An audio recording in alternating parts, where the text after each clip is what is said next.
Hello, my name is Faisal Khan. I'm a banking and a payment consultant. And we're not going to be answering a question today per se on money transmission, but a question that I would like to address and ask and answer myself, if you will, is when a lot of people contact me and they want introduction to banks or they want introduction to license holders, etc. And then they try to play this negotiation game like they're really, really good at it. The fact of the matter is you're not a good negotiator. I do 90% of, well, not 90, let's say 3/4 of my time I'm on the telephone. I do a lot of calls and I've seen a lot of negotiations happen. And rarely do I come across people who are very, very good at negotiation.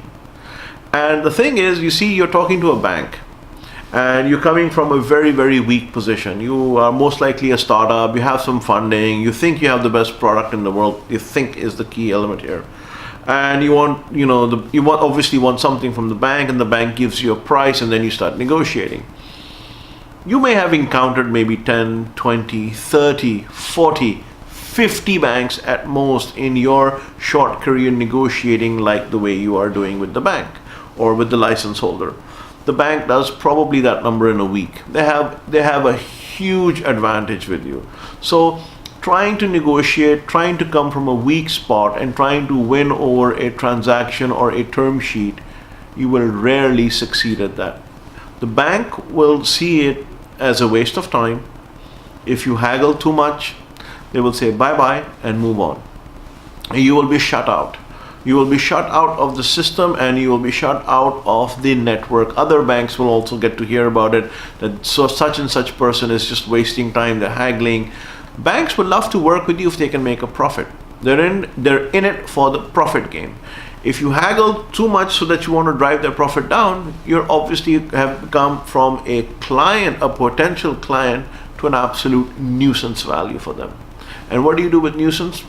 You get rid of it.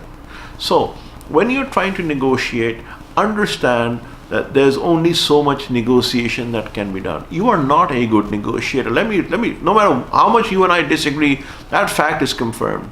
You do not have an edge on the negotiation table with respect to the license holders, with respect to the banks. You are, if you did, you wouldn't be talking to them in the first place, would you?